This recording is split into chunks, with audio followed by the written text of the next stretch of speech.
Hi, I'm Gabby from the Frog Project, and I wanted to share a pose with you today. I wanted to share downward facing dog. Downward facing dog is such a staple yoga pose. You'll see it coming up in classes all the time.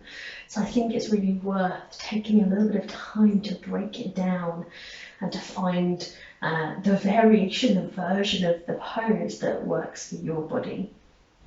So you might want to do just a few shoulder rolls or some circles through the wrist just to get the upper body kind of warmed up. And then we're going to come over to hands and knees. So hands and knees is always a good place to start. I often find in down dog taking the hands just a little bit further forward is going to be helpful. And I really want you to spread the fingers nice and wide. So you've got lots of space between the fingers. And notice kind of if parts of the hands like to lift, often it's that index finger knuckle area. We want to really ground down through all of the knuckles, all of the fingers.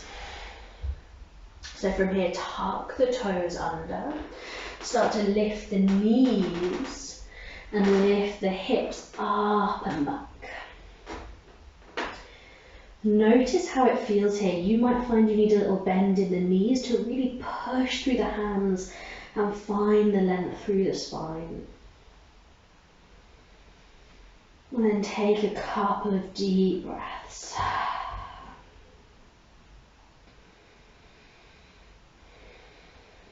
Slowly bring the knees down to come down.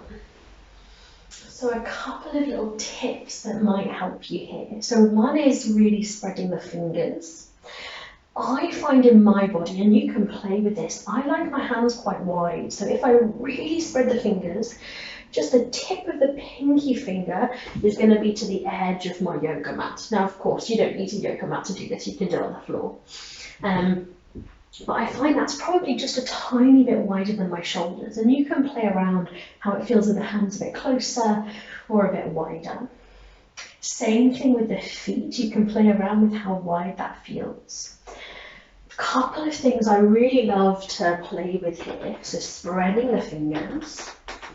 Once you've found that width that feels good, you can also play with length, so bringing the feet closer to the hands is going to mean there's more work for the upper body. The shoulders are working, more work for the lower bodies. The shoulders aren't working as hard here. It's a bit easier on the arms, but as you can see, there's quite a lot of flexibility needed for the backs of the legs.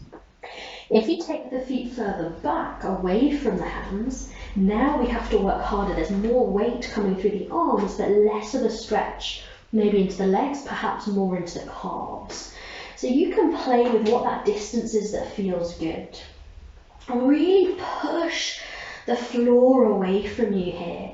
And that might mean that the shoulders lift a little bit towards the ears. That's absolutely fine.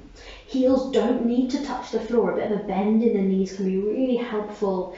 So you're aiming to find that nice long line from the hips all the way down to the fingertips. Head and neck nice and relaxed. And then let's bring those knees down. Give the shoulders and wrists a little roll out. So I hope that helped you to get a bit of a feel for the pose. And like I said, it's really worth playing. Some days you want to take it longer or wider or shorter. You can really explore with that. If you want to do some more yoga with me, you can catch my classes for the Frog Project every Monday at 10 AM and Thursdays at 12 lunchtime. And we've got, if you're new to the Frog Project, you can do 15 days, unlimited access to all of the classes. Every day we've got classes, and that 15 days is absolutely free. So it's really worth signing up and giving it a go. So I hope to see you on the class soon. Thanks a lot. Bye.